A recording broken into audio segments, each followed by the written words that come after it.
raisina ho fifaliana ny mifanarotava aminao indray atao anatin'ny fandarantsika ary dia anasananao mpitiavana ny anaraka izany hatramin'ny farany. Mbola ao anatin'ilay loha hevitra tena mahaliana izay manao hoe fihaikana ho an'ny fianakaviana ho an'ny ankohonana hatrany isika ary mbola miara-dalana amintsika hatrany ny pasteur Andriampanatina Fanera izay arabaina tonga soa atao anatin'ny fandarana. Miarabanao namanadinao ary manona ny fiadanany tompo amintsika rehetra ihany koa. Ya, tamin'ny farany isika dia ny resaka ny amin'ny hoe mandao ny rainy sy ny reniny ny lehilahy dia mikambana amin'ny vadiny ary ray ihany izy roa ary tao anatin'izany rehetra izany dia nahitantsika reo fitahiana azo avy amin'izany fanarahana ny toromarika omeny ny soratra masina izany. Androantsika dia manana loha hevitra anankiray izay verina fa mahaliana ny rehetrany koa ary mahakasika ny fiainantsika dia ilay karazana hoe atao hoe fifaniliana andraikitra nga rehefa mitranga ny fahadisoana ao anatin'ny tokantrano. Omena vetrany ny pasteur Andriampanatina Fanera ny fanazavana ny tenin'Andriamanitra sy ny tokony ataontsika manoloana an'izany amin'ny mahafihaikana azy. Ena tompoko, fihaikana no atrehantsika, fihaikana anivon'ny ankohonana. Araka ny voalazanao teo namanadinao dia tamin'ny farany teo tsika dia niresaka ny amin'ilay hoe fikambanana. Dia ilay fihaikana dia hoe tena mikambana marina ve ilay mpivady. Tanteraka ve izay fikambanana izay. Ary anisan'ny fihaikana ihany koa izany izay ho resantsika amin'ity fandarana ity dia ny hoe rehefa misy fahadisoana ataon'ny anankiray ao amin'ilay ankohonana, ao amin'ilay mpivady zany, mbola voatahiry ve ary mbola tanteraka mandrakariva ve ilay fikambanana. Izay mantsy ilay fihaikana. Hoe rehefa misy fahadisoana, manao fahadisoana ny anankiray, mbola mikamana foana ve ilay mpivady sa efa nijerevantsika ihany koa ty toejavatra ity dia ny hoe fisarahana. Ya. Ary mety vokatry nyty fandarana itsika ty ihany koa zany miteraka ilay fisarahana dia le hoe fahadisoana zay ataon'ny anankiray no ny fahadisoana ataon'ilay anankiray no miteraka fisarahana eo amin'ilay mpivady dia zay le fihaikana dia le hoe ahoana ny atrihana an'izany toejavatra izany. Ndao tsika hiditra avy hatrany amin'ny ten'Andriamanitra ao amin'ny Genesisy 3 no ovakitsika izay milaza ny toejavatra nisy teo amin'ny Adama sy Eva izany. Ndao ovakitsika ny andininy voalohany ka hatramin'ny andininy fahadimy. Genesisy 3 ka ny andininy voalohany hatramin'ny andininy fahadimy. Genesisy 3 andininy voalohany hatramin'ny andininy fahadimy. Ny nanontany Adama sy Eva sy izay nataon'Andriamanitra taminy. Ary ny menarana dia fetsy noho ny bibidia rehetra izay nataon'i Jehovah Andriamanitra. Ary hoy izy tamin'ny vehivavy, anky efa nataon'Andriamanitra hoe azo ihinananareo ny azo rehetra ao amin'ny saha. Fa hoy vehivavy tamin'ny menarana, ny voan'ny azo eo amin'ny saha dia azona ihinanana ihany, fa ny voan'ny azo eo afovoan'ny saha kosa no efa nataon'Andriamanitra hoe aza ihinananareo na tendrenareo izany, fandrao maty ianareo. Ary hoy ny menarana tamin'ny vehivavy, tsy ho faty akory ianareo, fa fantatr'Andriamanitra fa amin'izay andro ihinananareo azy dia ahiratra ny masonareo ka ho tahaka an'Andriamanitra ianareo ahalalany tsara sy ny ratsy. Ena azy, ny andiny voalohany no raintsika voalohany dia hoe ary menarana dia fetsy noho ny biby rehetra zay nataon'ny Jehovah Andriamanitra. Eo aloha. Andriamanitra nanomorona ny menarana. Nataon'i Jehovah Andriamanitra. Kanefa inona zavatra miseho? Ny menarana no nampiasain'ny Satana hamitana any Eva. Tsy ny menarana ny ratsy. Tsara tarehy ny menarana. Satria zavaboary ny voloan'Andriamanitra. Fa nampiasain'ny Satana zany ilay zavaboary hamitana ny olombelona. Dia zao ilay zavatra miseho. Ny fampiresaka tamin'ny menarana Eva. Io zany dia efa mipetraka ny fanontaniana hoe fangatsy tonga saina Eva hoe biby any ty no miteny. Azonao ilay izy. Fa dia teny resaka teo. Ny ady hevitra teo tsy hidirantsika lalina le resaka ny fanaovana izy ireo ny amin'ny hoe fanga momba ny fihinanana le voankazo sy sisa. Fa ny fanontaniana mipetraka dia hoe taiza Adama tamin'izany fotoana izany. Tsy teo i Adama, fa i Eva no nifampiresaka tamin'ny le menarana teo.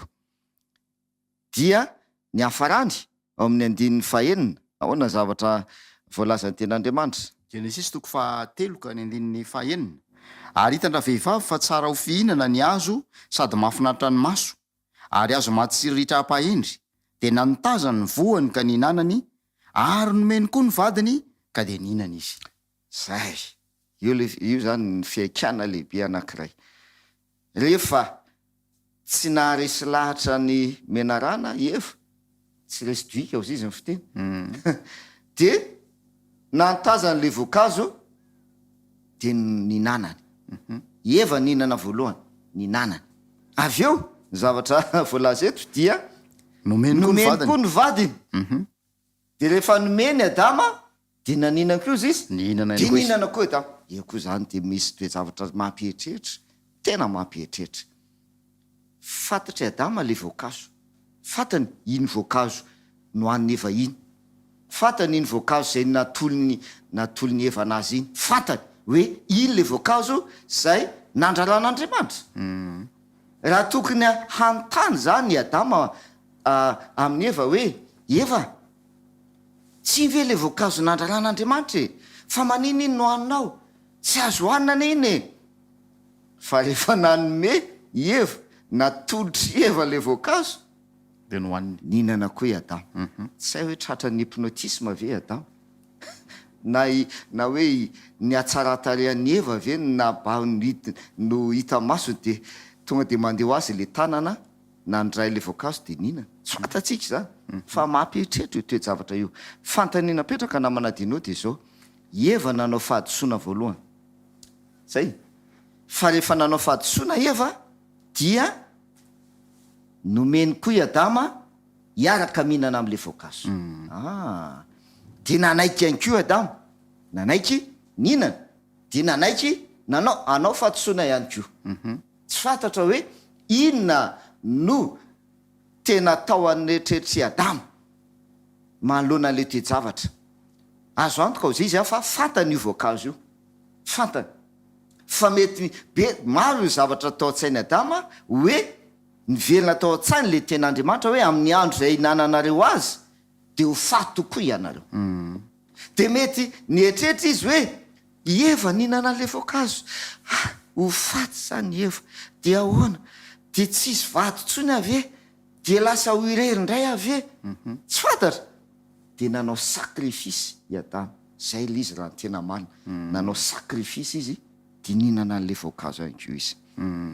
Toe-javatra miseho zany eo anivon'ny mpivady zany hoe rehefa misy fahadisoana atao le anankiray dia indraindray raha tokony havotana ao anatin'le fahadisoana le olona anankiray, zay zany nampitrotraka le ray avy eo, vo maika miditra indray koa ianao, miditra ao amin'le fahadisoana koa ianao.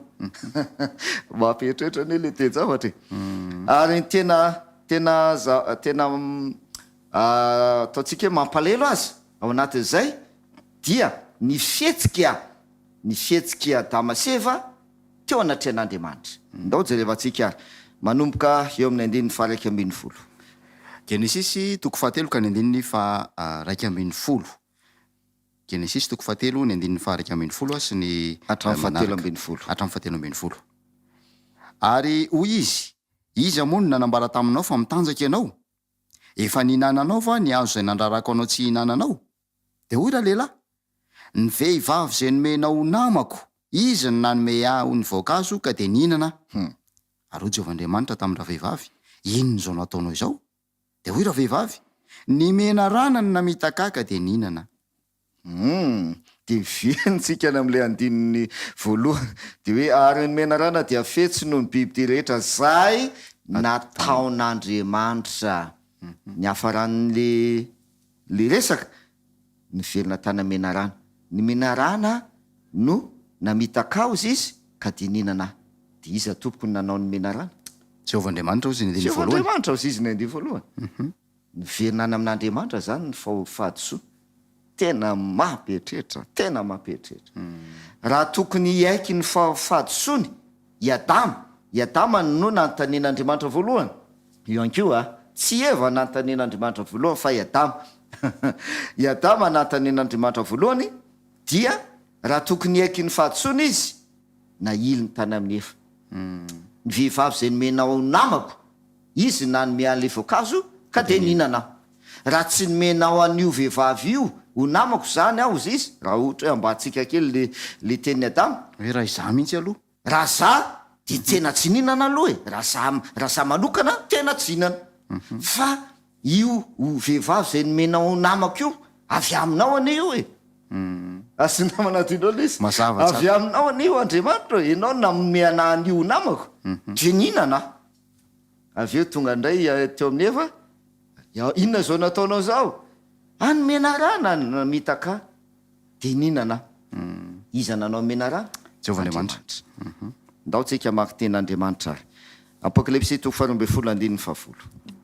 apokalipsy toko 12:10 ka ny 10 inona kay zany tena fototra tao ambadika an'izay zavatra rehetrarehetra izay vakitsika aminaran' jesosy apokalipsy toko 12:10 ka ny 10 de nary fe mahery tany an-danitra nanao hoe ankehitriny de tonga ny famonjena sy ny hery sy ny fanjakan'andriamantsika ary ny fahefan'ny kristiny satria nazera ilay mpiapanga ny rahalahntsika dia ilay miapanga azy eo anatren'andriamanitra andro manalina nazera ilay mpiapanga ny rahalahy de tsy iza fa ny devoly ny mpiapanga satsay dia apitsika ao Matteo 7:20 dia zavatra zay miseho am'izao andro ianatsika izao zay voalazan'i Jesosy Matteo toko 4:20 ka ny 10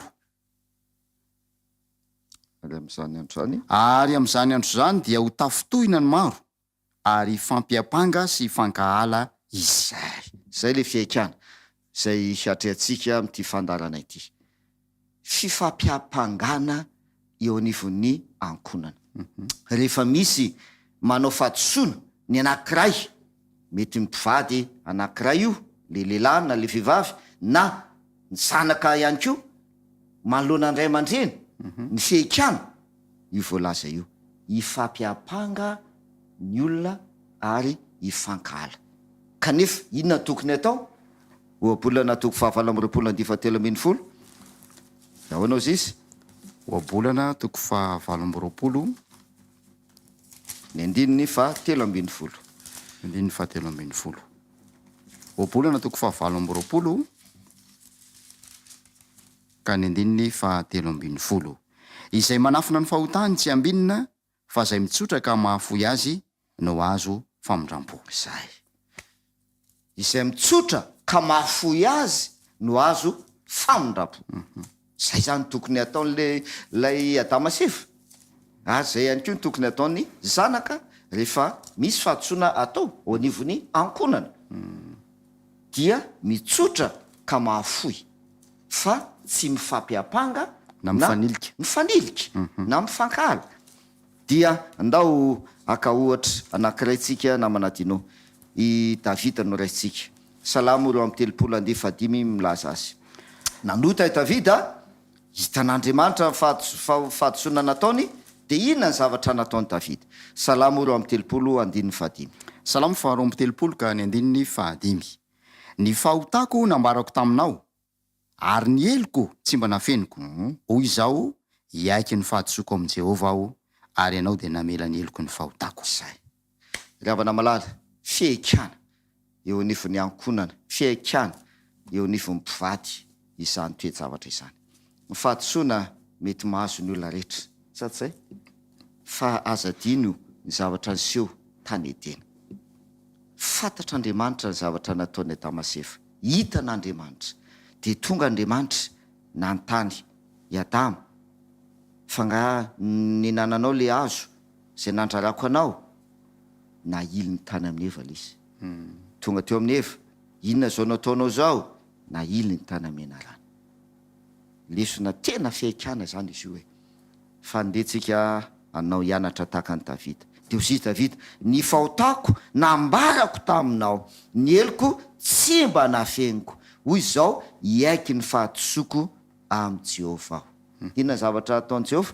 ary ianao hamela ny heliko ny fahadisoko zay zany le afatra e ary ty ten'andriamanitra ao amin'ny Isaia toko voalohany ty fahavalo ambin'ny folo ty no antso zay atao alefa amintsika manoloana n'zany fihaikana lehibe zany. Sarotra izy io naminadinao hoe nanao fahadisoana ianao dia iaiky itsotra ohatra hoe mpivady zany tena sarotra io a ohatra hoe nitsagajaga tany le anankiray dia tamy ianatona n'le vadiny de tena zany tena nitsangatsanga sarotra fa ndao misy aty tena amin'ny Isaia toko voalohany aty fahavalo ambin'ny folo ty zao ny vakanteny Isaia toko voalohany andiny valo ambin'ny folo.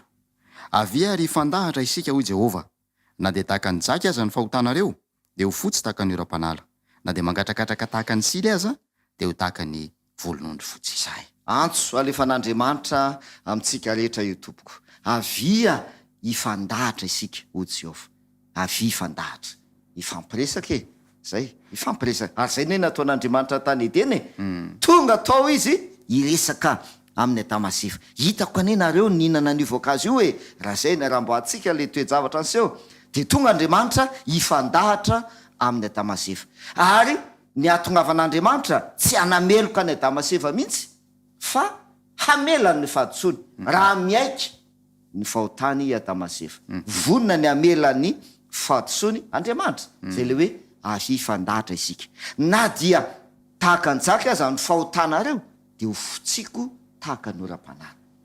Ny afatra zay ampitena tompo zany ho atsika diny hoe ndao anatona an'Andriamanitra rehefa misy fahadisoana ataony anankiray eo anivon'ny ankonana dia ndao ifandahatra amin'Andriamanitra dia ifamela fa tsy ifampiapanga na ifankahala. Ndao anana an'zany toe-tsain'Andriamanitra zany dia ny ifandahatra, ifanantona, ifampiresaka ary ifamela. Ya araka ny nambaranao teo pasteur ho sarotra tokoa zany natoka ny herin'ny tenantsika irery a ndao entina mbavaka ty ankonana zay manaraka ny fandarantsika ity. Vavakantsika azy raha ina izay ny an-danitro misaotra nohony amin'ny teninao tompo, tena mandalo zavatsarotra ny fiainanay indrindra ny ankonana, indrindra ny mpivady, indrindra ny ray aman-dreny sy ny zanaka ary tena miaina anatin'ny faratsiana izahay ka amin'ny fotoana indraindray dia tafalatsako anatin'ny fahadisoana ny ankonana. Tompo, esory ao anatinay ny toe-tsaina mifampiapanga, esory ao anatinay ny toe-tsaina mifanilika, mifankahala fa aoka ny toe-tsainao ary aoka ny toetranao Andriamanitra zay miantso anay mba ifandahatra, ifanantona ka ifamela heloka. Aoka izany no iaina ny ankonana misy anay tsirairay avy amin'ny anaran'i Jesosy, amen. De ankasiranay ny faharetanao nanaraka ny fandarantsika tamin'ny farany a isaorantsika ny pasteur andriam-panadina fanera zay nanaiky fitaovana ampita zany fitahina lehibe zany ho an'ny ankonana tsirairay avy. Isaoranao teknisianina zay nanao ny aintsio zavatra tamin'ny fampitanany feo sy ny sary mandraparesaka mandrapijery ao amin'ny fandarantsika manaraka indray.